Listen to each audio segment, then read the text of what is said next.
The Kennedy Center presents Up Close and Personal with Charles Strouse.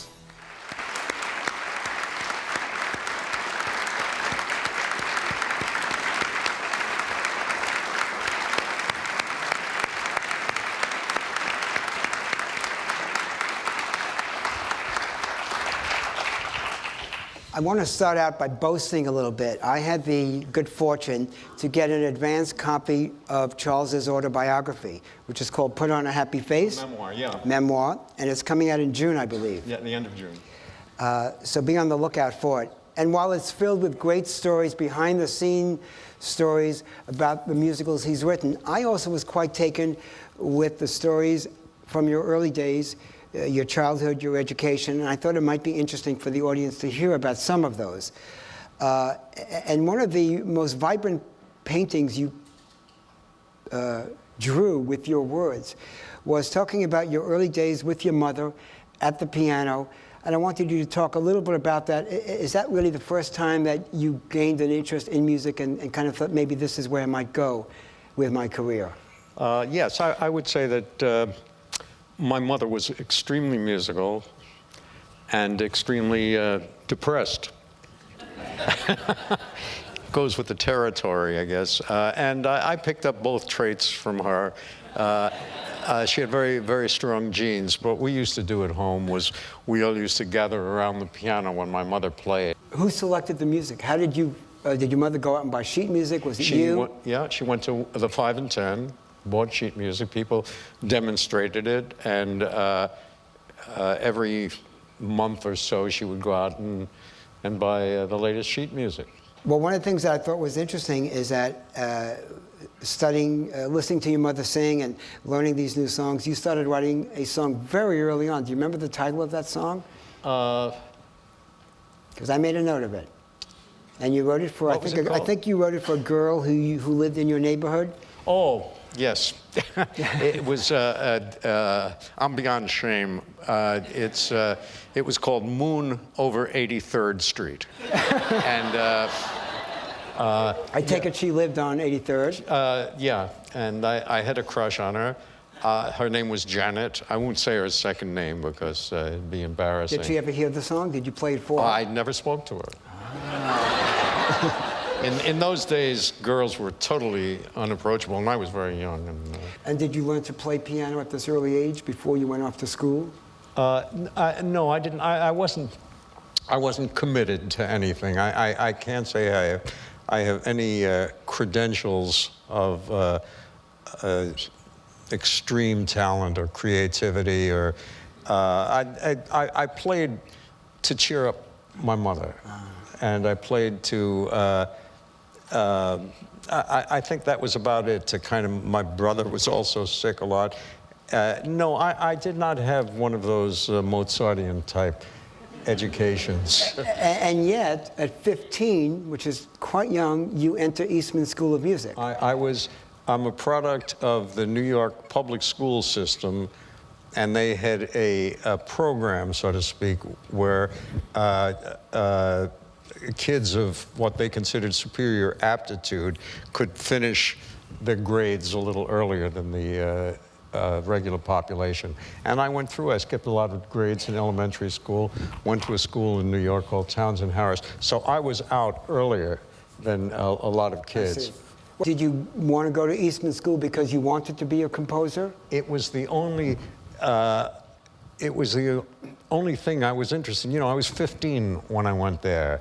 I started to be, I was interested in girls, but I started to be interested in music, and when I was accepted at Eastman, they told me that I had aptitude, which to my mother, it was as though the Pope had spoken, and it meant a lot to her, and meant a lot to me. I didn't know what I had, frankly. As I said, you mentioned a song I wrote because I had a feeling for this girl, but it was kind of like to amuse I didn't know about gifts or creativity in the sense that everyone discusses it today.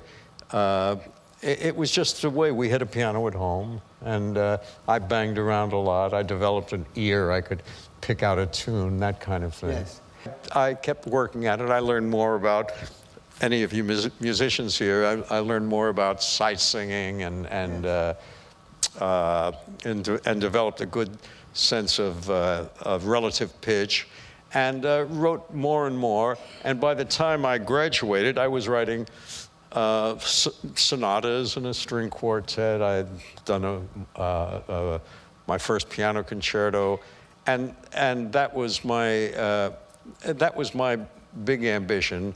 I sounded like, in retrospect, Bartók and Hindemith and Schoenberg, sometimes Stravinsky, and in looking back in this memoir I just wrote, I remember my parents being very proud, but really I don't think they liked it much, but that's my impression. Well, we're going to jump ahead to 1948, and you decide to go to Tanglewood and study with the great legendary Aaron Copland. Yeah. Talk a little bit about Mr. Copland. Well, it was a great joy in my life. Tanglewood was considered a mecca for serious composers, and we all knew that Aaron Copland taught there, and Aaron Copland was the hero to all of us, as he still is in American music.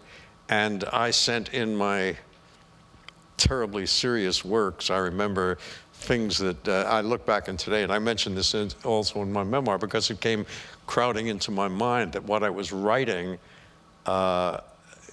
compared to later on in my life, having written Bye Birdie, I was writing duets for violin and French horn, because my friends played violin and French horn, and a lot of settings of biblical texts and a kind of obscure, I would say obscure works, and I sent in what I thought were the most difficult ones, and ones that, I say again in retrospect, that would not find their way to ASCAP. Exactly.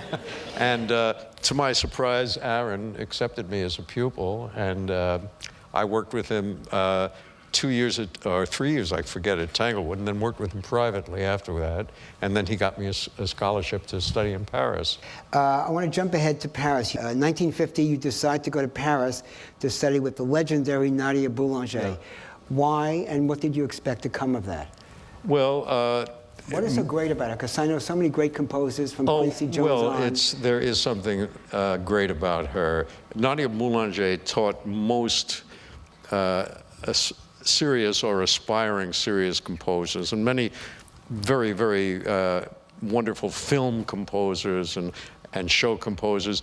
And she was a great musician, but what her particular strength was, to my mind, and I've heard this from other composers too, she was a very gracious and sympathetic woman who had a streak of psychiatrist in her too.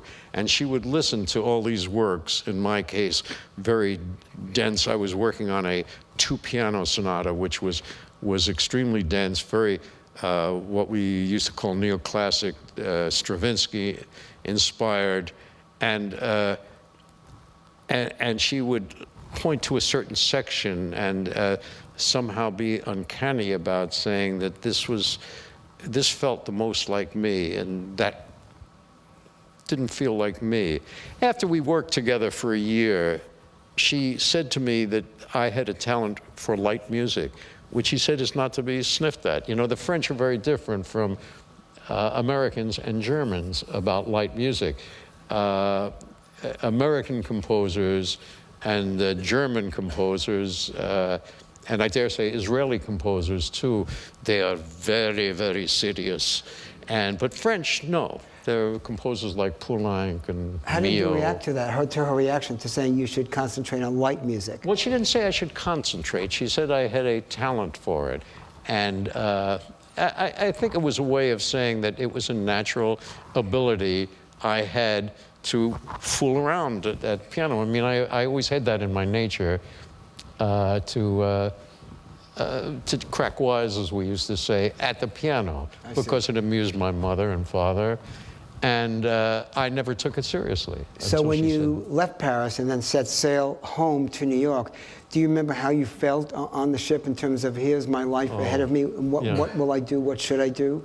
I felt very, very frightened and depressed about coming back to America. What was I going to do? And yet, in reading your book, I felt that on the ship, you felt that there was a world of possibilities waiting there for you. And that's a shameless plug for a song cue. Those of you who know Charles's work know where we're going. And so we wanted you to hear a song that Charles wrote much later, but I think what the lyrics have to say are just perfect in this point in your story. And to sing it as someone who I know is a very good friend of yours, a major Broadway talent, please welcome Jason Gra.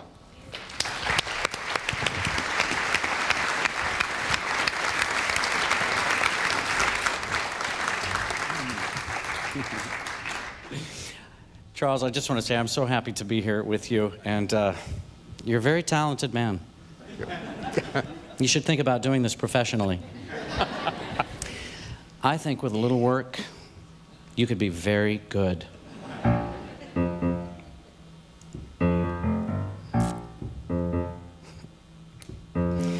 Hairdo, simply terrible. Necktie, the worst.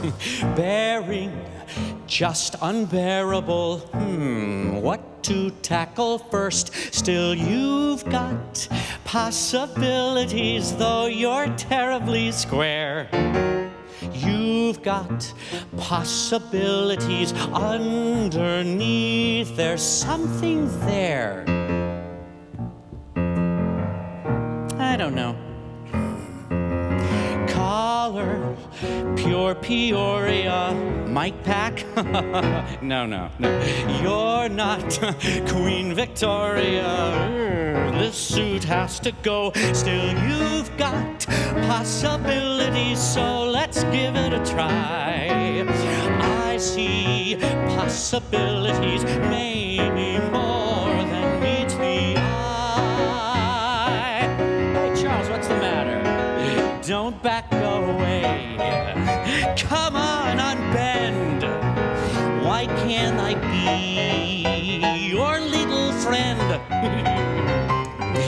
Baby, you're improvable. It won't take long. Mountains can be movable if the spirit's strong. Oh, you've got possibilities. Takes a good man to tell. I see possibilities. Let me pry from your shell.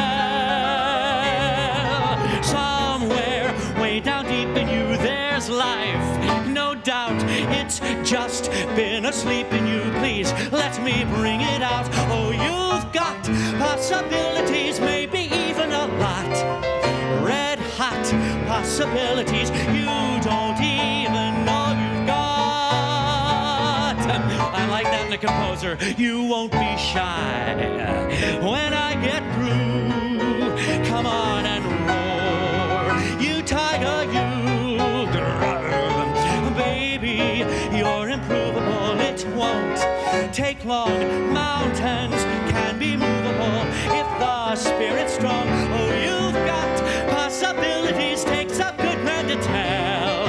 I see possibilities. Why be shy and abilities? You've got possibilities. You don't even know.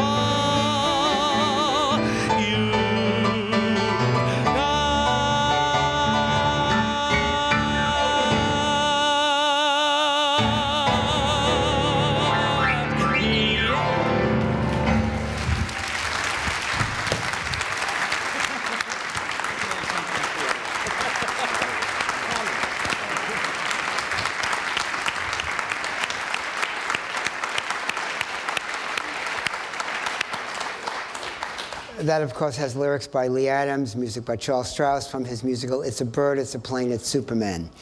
So you get off the boat and you're in New York, and I was surprised Some of your early jobs included Buddy Strouse and his band and playing strip joints. I played in strip joints. I played in all kinds of bars. And I played in a lot of dance classes. And you get a pretty good job working at the News School for Movietone News, writing music for some of the newsreels. Just talk a little bit about that. The first job as a composer, virtually, that I ever had was, there is a school in New York called the New School. And my father found an advertisement where they teach some courses in film music. I had never written film music at that time. I had written a lot of serious music, but I had ambitions to, and ultimately did write a number of movies.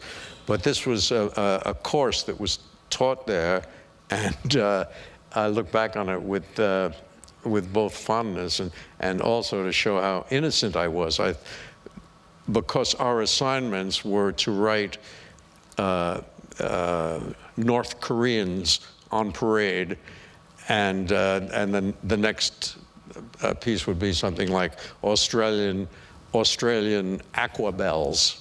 And one of the great lessons it taught me was I thought, this is going to be an easy job. I mean, North Korean music. But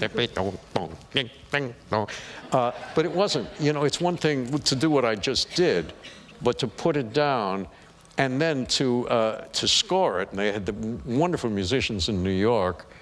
And I found out I was not as good an orchestrator as I thought I had been, because, you know, I had looked at a lot of Beethoven and Mozart and some Stravinsky, but this was very demanding, and it taught me it gave me a lot of humility, even though it would seem like it's the easiest thing for a musician to do.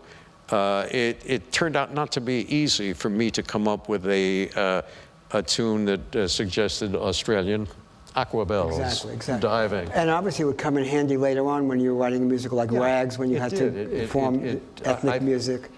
It made my capabilities grow. Well, after working there, you come to a very important crossroads, because you have the choice of either going to MacDowell Colony or to go to a place called Green Mansions, which is a place. I absolutely read the book. And for those of you who don't know Green Mansions, it was a great place, a great summer camp, a lot of great theater artists, Barbara Cook, Carol Burnett, Mel Brooks, Woody Allen, Mary Rogers, Jerome Robbins came out of there. And artists and composers and lyricists and directors and choreographers would go up in the summer and virtually every week possibly write a new show or a new review. Not virtually, every week we every week.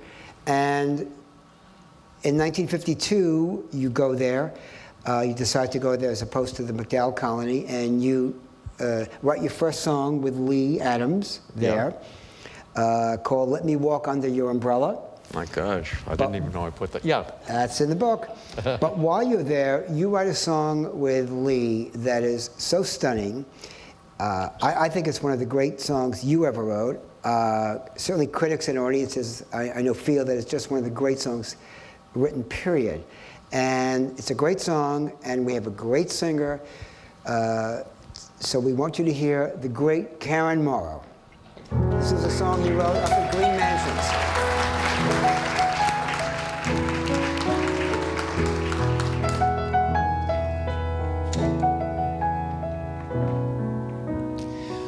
Once upon a time, it seemed the world was painted gold.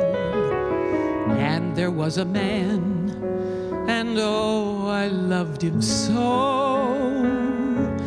But that was once upon a time, very long ago.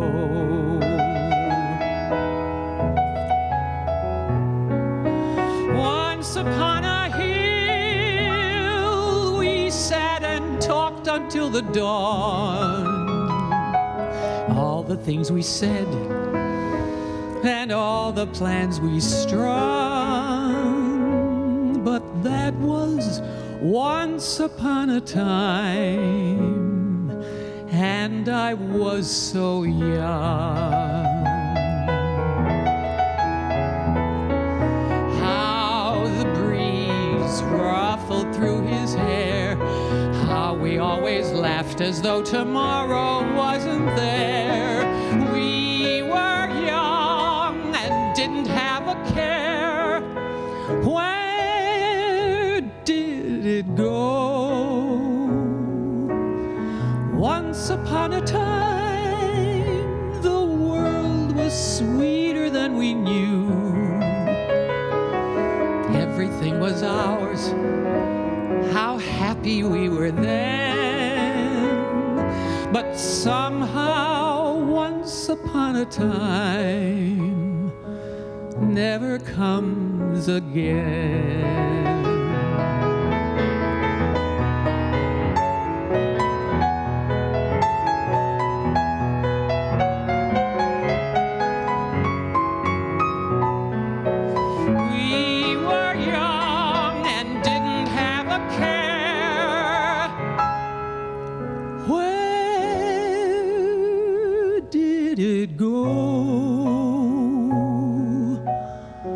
Once upon a time, the world was sweeter than we knew. Everything was ours. How happy we were then. But somehow, once upon a time, never comes again.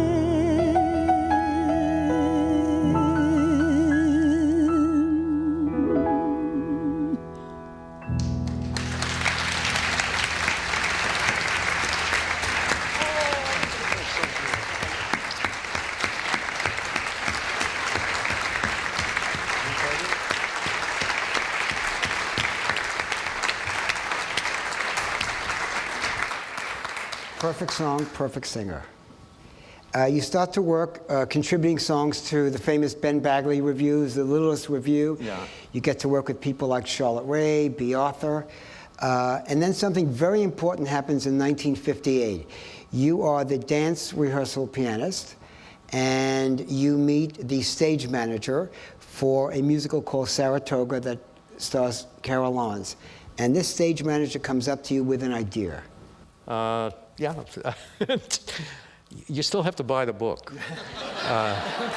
But I can get you a discount. Yeah, that was, that's what I was doing. I was playing rehearsal piano and for ballet classes. And actually my friends Sheldon Harnick and Jerry Bach, they had shows now. And I was jealous. And I really wanted, so when this stage manager, he leaned over to at the theater and said, Buddy, which is what everyone called me at the time. He said he had an idea for a show, would I be interested? And I said, are you kidding? Of course. And this was the idea. It was about teenagers, which were a new phenomenon. There were flappers in the days before all of our times, but the teenage phenomenon with the girls who lost their hearts to the rock and rollers and Sinatra and all that was a relatively new thing, and nobody had ever quite touched on it. So that's the genesis of it. Was it easy to get money for this show? Because neither you nor Lee were really that well known at the time. Yes, nobody was interested in it. And the money came ultimately from we, as I say, played it for everybody. Finally, one day, the producer, Ed Padula, said, I've got a pigeon coming up from Texas. Would you play it one more time? We said, yes. I mean, it's a remark I've made many times, but it's true. We would have played it for the doorman in our buildings. We would have played it for cab drivers, and this man came up. His name was Slade Brown, and he came up with just one other gentleman, but Mike Stewart and Lee and I went through our routine, and we played him some of the songs, and afterwards, a moment that will stay in my heart forever, he said, I like those songs. He said, those are very nice. And he moved me off the piano bench. He said, I like that one. And he played a little bit of Put on a Happy Face. And I thought, he wants to show me that they teach piano in Texas or something like that. I couldn't understand why he did it, but he then said to the producer, "How much do you fellas need?" And the producer, who had never picked up a check for lunch, nor did he have an office or anything, mentioned the biggest figure he could think of at the time, which was $75,000, which was to start. I mean, the whole show cost $185,000. How things have changed. And he said, "Okay," and he wrote out a check right in front of me, and on the heading of the check it said Brown National Bank, Orange, Texas. That was this man's name, Slade Brown, and the guy with him was a banker, and he just liked the show, and he didn't know about fashion or anything else. He just thought, those are nice songs. And that's the way we got started. I give it all to Slade. Well, what I think proved, when he went to the piano and was able to play that song, it proved that clearly you had written a score that was very catchy, accessible, and that people could love. And of course, we want the audience to hear one of those great songs, one of those classic songs. And to sing it, we have the Tony-nominated actress from the show Baby, and she's also one of the great Broadway voices. Please welcome Liz Callaway.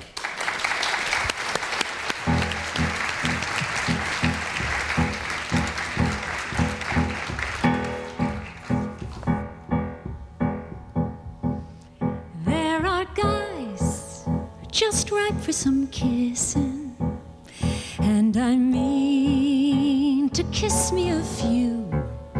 Oh, those guys don't know what they're missing. I've got a lot of living to do, and there's wine all ready for tasting, and there's Cadillacs all shiny and new. Gotta move, 'cause time is a-wasting. There's such a lot of living to do. There's music to play, places to go, people to see. Everything for you and me. Life's a ball, if only you know it. And it's all just waiting for you. You're alive, so come out and show it.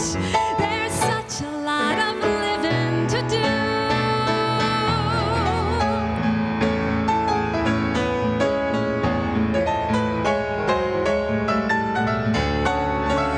Gotta move, 'cause time is a-wasting. There's such a lot of living to do. There's music to play, places to go, people to see. Everything for you and me. Life's a ball, if only you know it. And it's all just waiting for you. You're alive, so come out and show it. There's such a lot of living, such a lot of living, such a lot of living to do.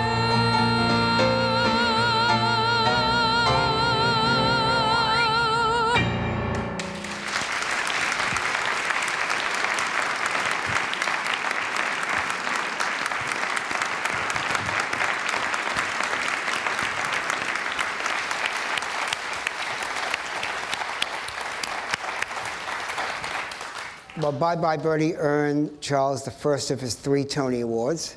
But perhaps even more important, the night of the Tony Awards, your date is a dancer choreographer named Barbara Simon. Yeah.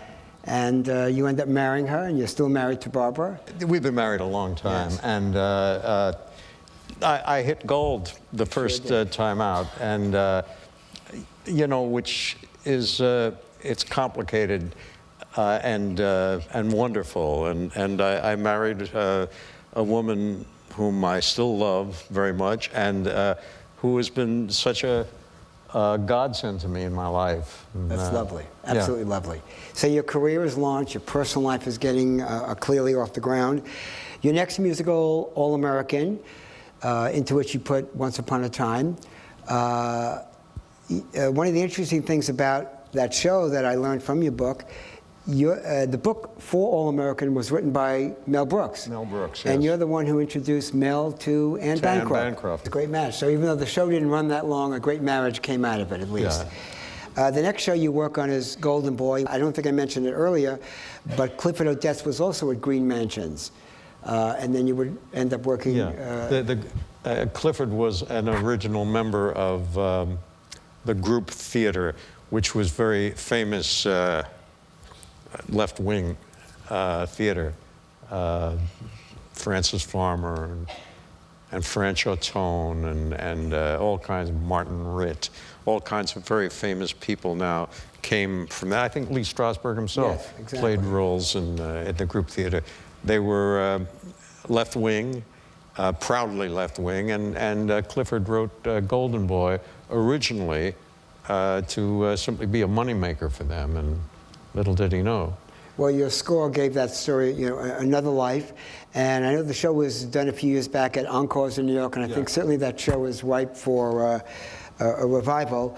And there's a song from that show that I think features one of your most stunning and lush melodies. And I wanted the audience to hear it. It's called Night Song. It's from Golden Boy. Please welcome back Liz Callaway.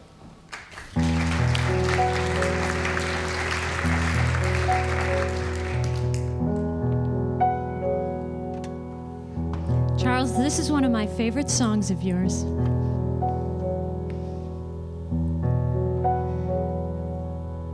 Summer,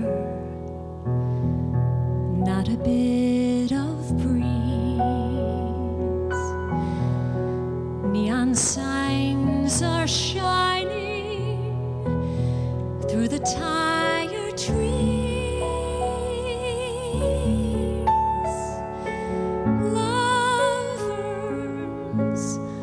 Walking to and fro. Everyone has someone and a place to go.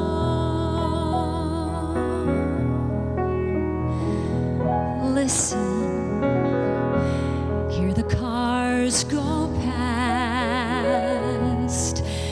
They don't even see me flying by so fast, moving, going who knows where. Only thing I know is I'm not going there. Where do you go when you feel that your brain is on fire? Where do you go when you don't even know what it is you desire? Listen, laughter everywhere. Hear it, life is in the air as the night comes and the town awakes. Sounds of children calling and the squeal of brakes. Music, but a lonely song. When you can't help wondering, where do I belong?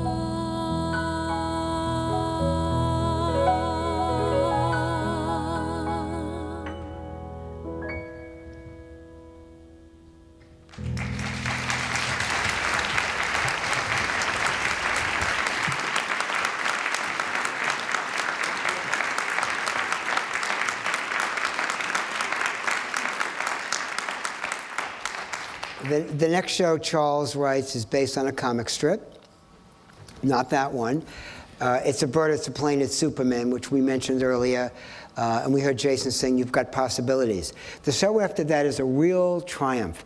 A show called Applause, loosely based on the film and the short story All About Eve. And you write the music. Lee Adams writes the lyrics. Betty Comden and Adolph Green, who we mentioned way earlier, who you heard over the telephone when David Diamond was talking to them, they write the book. And you write it for certainly an iconic star, Lauren Bacall, who probably doesn't have that many notes in her voice, certainly not as many as Karen and Liz. What was it like to work with someone like that, and how did you have to tailor your music to Lauren Bacall? Well, it was surprisingly easy in a way, because she was and is a very musical person. She has very good intonation and good rhythm. Did you have to tailor the notes, though, in a very narrow range for her? No, she, it may be unconsciously, I've always recognized, since I was a great devotee of All About Eve, that this was a woman who, like Betty Davis, could murder you with her low notes and the right attitude. So I guess I just didn't write things, but I never had any trouble that way with her. She was the hardest worker, and she was very straightforward, and she had attitudes towards people which all my life I wish I had had. I was always very hesitant about speaking up. And that was just the opposite of her. Well, she obviously did extremely well, because she took home a Tony Award, and you took home your second Tony Award. Yeah. After that, you write a musical that was less than financially successful, but I think it contained some of your finest work. It was a musical called Rags, and Charles wrote that with the lyricist Stephen Schwartz. And earlier, when we talked about your job at Movietone and writing a certain kind of ethnic-flavored music, I guess we could say that Rags, in a way, it's not literally a sequel to Fiddler on the Roof, but in effect, it's about Jews when they got to America. Well, it is a sequel, as a matter of fact. Joe wrote it as really? Joe Stein, the book writer. Joe Stein wrote the script, which I saw originally, which was about the family from Anatevka, which comes to America. And what he wrote into our script in Rags was they were not welcomed, as many Mexicans are not welcomed here. They were called greenhorns. They were exploited. They were disliked. And it was a very interesting aspect of America, which I hadn't thought about. And it was a great melting pot, but not ethnically. It was a great melting pot musically, and that interested me and still does. And that's why I think your work is so successful, because you managed to balance. Some of the score clearly has an Americana sound, whatever that means, and certainly a lot of it also has this, frankly, Jewish, ethnic, klezmer, absolutely, cantorial at times even. When I was trying to figure out what song I wanted you to hear from Rags, because some of you may not be familiar with the score, I thought of a song that, in a way, is a love song. And a lot of people feel, well, how can you say I love you, in a new way? And I know a lot of the great songwriters of the theater try and find a way to say I love you, kind of coming in through the side door or the back door. And I think Charles wrote really a wonderful love song for Rags that clearly says I love you in a very different way. This was a song that Stephen and I wrote. Part of the immigrant population, people died earlier. It was a very religious background. Rooming, even in tenements, was extremely hard to get. And this is a song that we wrote between an old man, he was kind of rabbinical. He was like the man from Anatevka, and an older, a woman of a certain age, shall we say. Thank you. She went for for him, but it was a very religious society, and she operated a push cart, and she wanted to operate, so to speak, on this man who was a widower. But and he also had a daughter too. He was raising by himself. Yeah. Yeah. And was afraid for what was going to happen to the daughter in this country. A girl her age, she needs a mother, you know what I'm saying? I think so. Then I won't say anymore. Have I mentioned that I raised a daughter? I think so. Then I won't say anymore. Look how nice we talk together. Look, such interesting discussions. Such a sense of give and take. You think? I guess.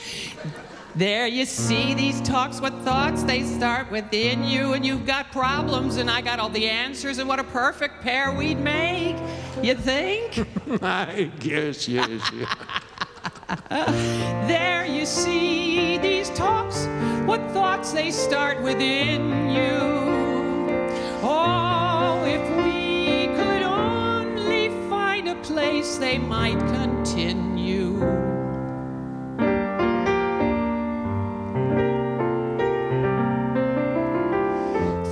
Sunny rooms facing the street.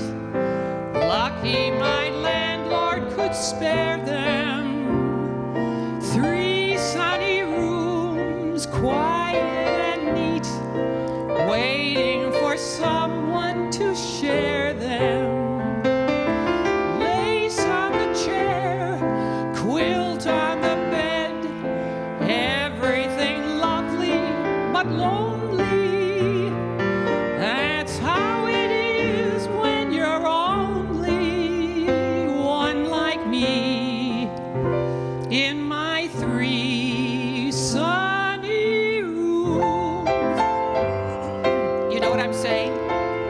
I think so. 1 is nothing.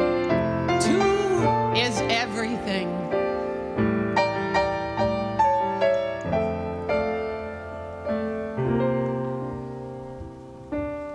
A man like you, he needs a woman. You know what I'm saying? I think so. Then I won't say anymore. Have you noticed I have certain features? I think so, yes. Then I won't say anymore. But then anyway, how could I with these constant interruptions? Always people in between. Am I right? I guess. What I'm saying is, excuse me for the apples. Penny each or 6 for 5. See what I mean? Am I right? I guess. Well, you've heard, you know the space I've got to fill, Avram. Not one word you've said, and now I guess you never will, Avram.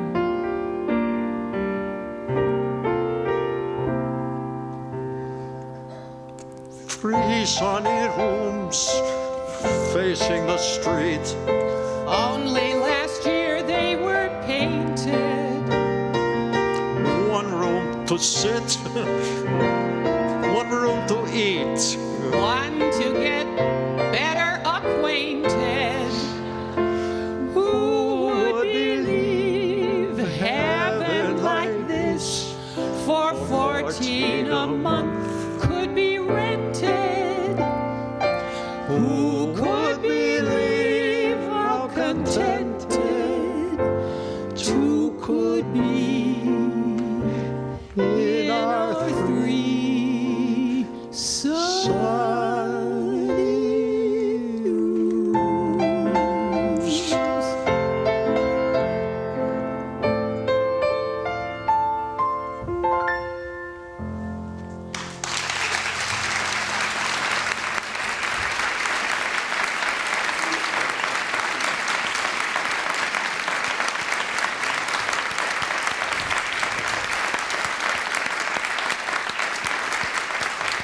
You know what's interesting to me is that I think any composer who gets to write a musical that becomes so phenomenally successful, the kind of musical that not only is a smash hit on Broadway and a smash hit on the road, but then becomes the kind of musical that every high school, every community theater revivals constantly. And you were lucky enough and talented enough to actually have two of them, Bye Birdie and Annie. Yeah. Whose idea was it? The idea belonged to Martin Charnin, who also wrote the lyrics with me and directed it. And the show started at Goodspeed, am I correct? it started at the Goodspeed Opera. And so after Goodspeed, it came directly to the Kennedy Center? Well, directly it would be a favorable word. It still had problems getting all its money, and a man you all know of by the name of Roger Stevens was instrumental in liking it and making it happen. And yeah, there's a measure of luck. I have to say, I guess there's a measure of gift, but A huge measure of gift. Did it surprise you the size of hit that Annie was? Yeah, it still does. It's in its 33rd year in Japan, and Still going strong. yeah. The song we want you to hear is a song, most Broadway musicals have what they call an I want song. The main character, somewhere at the beginning of the musical, states either what they want, what their dream is, so that the audience can kind of see where the musical is going to go. And Charles wrote an absolutely beautiful I want song for Annie. And to sing it, welcome back Liz Calloway.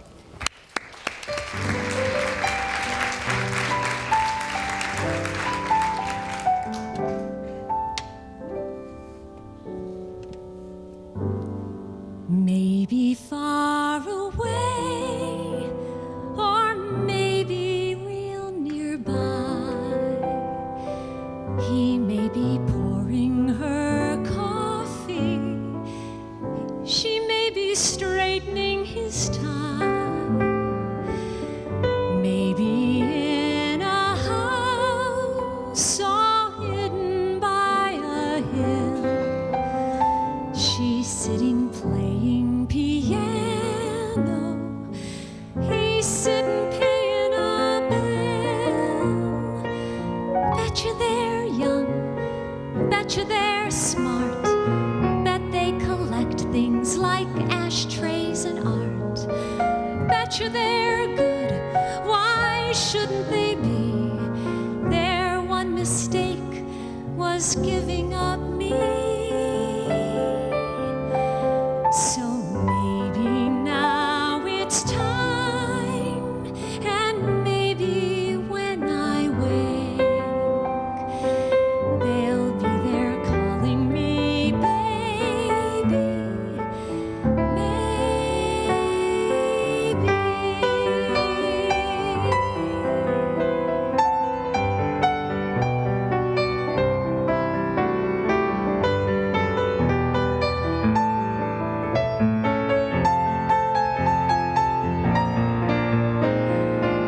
Betcha he reads, betcha she sews. Maybe she's made me a closet of clothes. Maybe they're as strict, as straight as a line. Don't really care as long as they're mine. So maybe now this prayer's the last one of its kind. Won't you please come get your baby?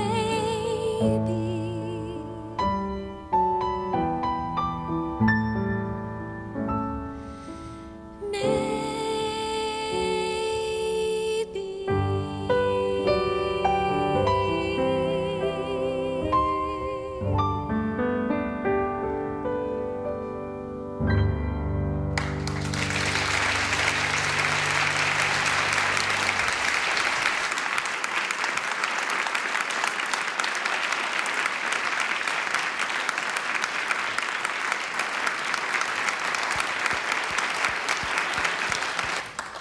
The musical Ragtime, Rent, and I can list a few other musicals. No, Charles didn't write them, but because Charles had an idea about 30 years ago, he established, through ASCAP, the ASCAP Musical Theater Workshop, a program to help develop new talent. And if it weren't for Charles, the writers of Ragtime and Rent and several other musicals would not have seen the light of day. Do you think that one of the reasons you had the idea and really took the time, because it was a lot of time out of your daily life, to create this workshop, do you think in a way it was like paying back for all the great mentors you had, the David Diamonds and so forth, Aaron Coplands? I thought it would be a good idea to ask composers and lyricists and librettists to do that. And so every week, under ASCAP auspices, we had a kind of a panel of famous directors, producers, choreographers, sometimes other writers, they happen. And these writers would come in and do it. And the guy who wrote Rent, among other things. Absolutely. And it was a very safe environment for very writers. safe environment, because there was Hal Prince and Tommy Tune and they all, everybody. They all connected emotionally. And it taught me a lot. I heard composers write things, and I was free to say to them, even though I knew it was prejudice, that, you know, I think things would benefit if you changed key there, or if you, instead of going exactly where, you know, that there was some things in it that you would let happen, etc. And all the choreographers, you know, they could feel themselves moving to it or not moving. Yes. And today that's being done, the same thing, by Stephen Schwartz. As he took over. So, in addition to giving audiences, all of us, you know, these great musicals, you also gave an entire generation of theater writers, you know, a safe place and a place where to grow. And I think that's a sterling example of why you are exactly who you are. You know, just like Annie had a sequel, if we can get you to come back and do this again, we barely skimmed the surface of Charles's career. We didn't really talk about a lot of his classical work and his film work. I wrote down just some of the songs that we couldn't cover tonight, of course. Some of the great standards he wrote: How Lovely to Be a Woman, Put on a Happy Face, NYC, Kids, Bye Bye Birdie, Applause, Welcome to the Theater, Children of the Wind, the theme song from All in the Family. And I think it was pretty obvious what we should end with. And the reason I wanted to end with the song is because not only is it a song that the whole world knows, but clearly the song has such a positive outlook for all of us to really strive for. And I think, knowing Charles the way I do, and I think the way you probably have felt meeting Charles tonight too, I think it's a philosophy that's just in you. So to close the evening, please help me thank, as he goes to the piano, the great Charles Strouse.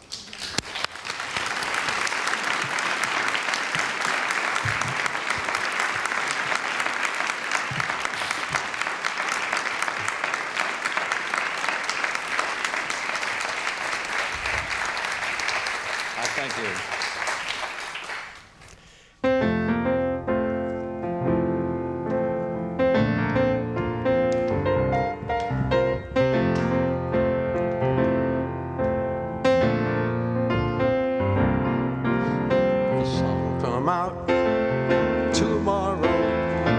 Your bottom dollar that tomorrow there'll be sun. Just thinking about tomorrow clears away the cobwebs and the cobwebs till there's none. When I'm stuck with a day that's gray and lonely, I just stick out my chin and grin and say, oh, oh, the sun will come out tomorrow, so you gotta hang on till tomorrow. Come what may, tomorrow, I love you tomorrow.